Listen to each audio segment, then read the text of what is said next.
醫生啊，咁正頜手術咧點樣改善功能同埋健康㗎？我一直以為都係美容有關嘅喎。OK， 嗱，咁我哋咧去睇最常見嘅病人咧，當然係一啲咬合唔好嘅病人嚟嘅。咁之前都有提及過，譬如話下顎好突嘅會有倒及嘅情形啦，上顎好突嘅又會有哨牙情況嘅。咁譬如啦，以呢個案例為主啦，咁其實倒及同哨牙都係基本上會面對同一個問題。咁你好明顯見到咧，呢類嘅病人咧，佢前面啲牙係冇辦法掂到對面嘅。咁令到佢哋攞前面啲牙咬嘢，其實係好困難嘅。咁我同你一啲正常咬合，可能覺得好簡單嘅動作，例如食拉麵、食一個手卷、食一啲菜葉，我哋覺得冇問題。但係呢批病人嚟講咧，就亦都係個問題係好大，佢哋冇辦法咬得斷，甚至乎有啲係會用咗其他，例如個條脷尖啊，去夾硬頂斷嗰類嘅食物嘅。咁呢個係一個困擾嚟嘅。咁另外嚟講咧，外觀上當然係受影響啦。咁好明顯，人哋一睇嗰個面就會覺得啊，個顎骨突咗出嚟。咁亦都講笑咁講啦，即係有病人都同我講話個下顎咁突，落雨就全部栽晒水，亦都有。咁所以呢啲係佢哋日常生活之中每日要面對嘅問題。咁其後就係講嘅發音啦。咁有陣時 even 隔住個電話，你都估計到呢類病人嗰個發音係點嘅，唔需要見到佢哋個面型，因為好容易會有漏風咯，即係講嘢會有啲嘶聲嘅感覺。咁因為始終都係啲牙齒掂唔到咧，而導致呢個問題。咁變相嚟講咧，呢個正頜手術第一樣嘢咧，我哋一定要改善到呢個問題先。咁好似呢個情況咧，我哋係會將個下顎褪入咗，上顎拉咗出嚟，做翻一個正常嘅咬合嘅。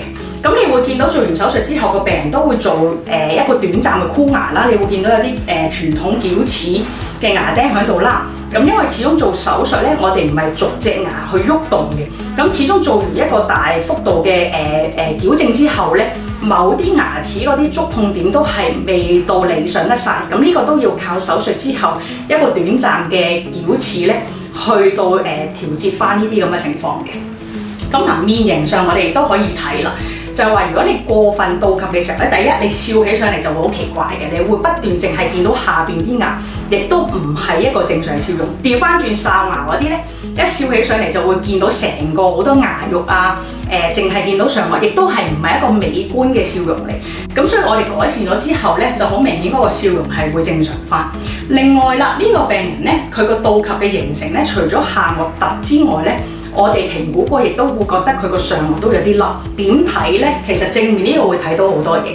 當佢一笑嘅時候咧，好明顯佢個虎紋啊係會凹陷咗，呢個係好深，呢個係會令到人哋一錯覺得好老嘅一個樣嚟嘅。咁呢個大部分人都唔想要。咁但係當我哋拉咗個上顎出嚟嘅時候咧，呢啲位置做翻飽滿咧，佢啲紋咧相對就會淺咗。咁呢個就係功能，我哋顧及完啦，都會想諗下病人嘅外觀。咁兩個攞翻一個 balance 去到幫呢個病人去處理佢個問題。我哋睇 X 光片啦，咁亦都會見到術前術後嗰個嘅。咁呢個啱啱做完手術大概半年度啦，咁所以咧佢入邊都仲會有啲螺絲啊、金屬鋼片之類嘅嘢啦，去幫佢 hold 住個顎骨向身嘅位置嘅，咁令到佢可以結合嘅。咁嗱，呢啲最主要嚟講咧，都係啲鈦金屬嘅物料，暫時嚟計咧都對身體冇會特別 report 過有任何問題嘅嘢嘅。咁視乎病人嘅意願啦，咁有啲譬如話女士佢連 X 光片都唔想留痕跡，佢做過任何矯形嘅手術嘅話咧，咁呢啲鋼片咧隨住時間可以拆嘅。咁但係如果唔拆咧，問題基本上都唔大嘅。咁可以見到啦 ，X 光片啦，亦都係可以睇到啲牙齒個排列係正常翻啦。咁亦都我哋係做翻一個OK 望落去係正常嘅一個面型嘅一個比例嘅。咁呢個就係配合咗功能同埋外觀嘅一個手術為主㗎啦。咁下一 part 咧，我會想特別講多少少咧，就係可能依家越嚟越普及啦，或者多人知道咧，就係一個阻塞性嘅睡眠窒息嘅。